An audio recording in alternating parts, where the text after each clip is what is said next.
So it's now time to learn our left hand to the G major scale. We did the right hand in the last lesson. The left hand, we're using the same fingering as with the C major in the left hand. So you should be able to pick it up. The only thing is we have that F sharp to contend with. So let's take a look. So the G major scale with the left hand will start on the G below middle C. So there's middle C, here's our G. We put our little finger on the G, and the movement and fingering is exactly the same as we did with the C major in our left hand. The only thing we have to remember here is that when we get to the F, it will be an F sharp. So I'll do it nice and slowly. G, A, B, C, D, middle finger comes over, E, F sharp, G, and then back down again.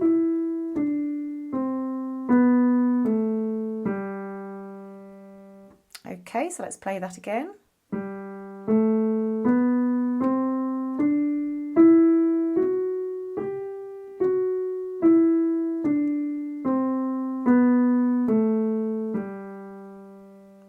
And I will add it as the scale practice to this lesson, so do practice this every day if you can and try and get it nice and fluid.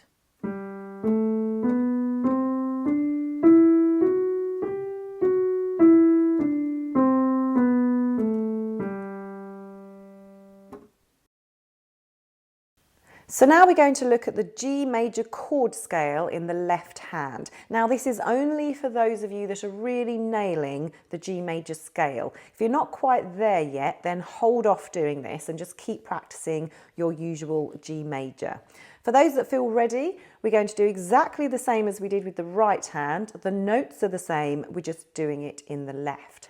And now we're just going to apply a chord to each note, same as we did in the right. So we start on the G, miss one, play one, miss one, play one. And we're just going to move all the way up the scale, and remember that every time we come to an F, we must sharpen it. And then we move up to A, and then we move up to B.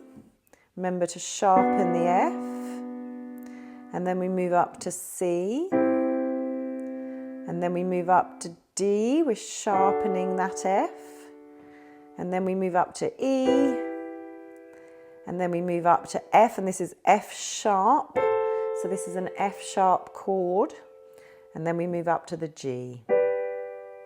And then we need to come all the way down again. So we come down to the F, which is sharpened, so it's an F sharp, and then to the E, and then to the D with the F sharp, then to the C, then to the B with the F sharp, then to the A, and then to the G. So we need to practice this nice and slowly to get it as even and fluidly as we can.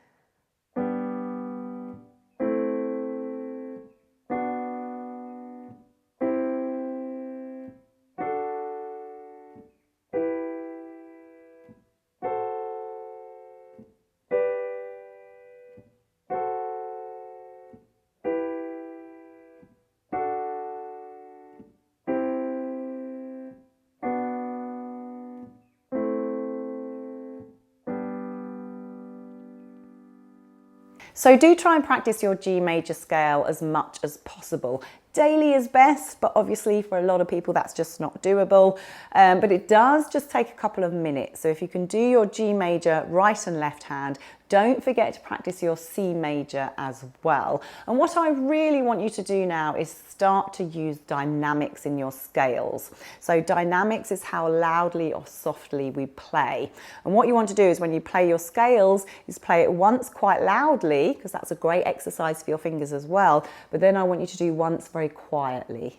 So it's really important to start to practice playing loudly and quietly, because it's a real skill and it's really tough to do. And one of the biggest problems we have when we start piano is we tend to bash the keys. So everything sounds like you're attacking it, and we don't want that. We need to be able to play really quietly, which actually takes more control. So when you do your scales, this is a great place to start practicing. Play the scale once loudly and then play it once nice and quietly.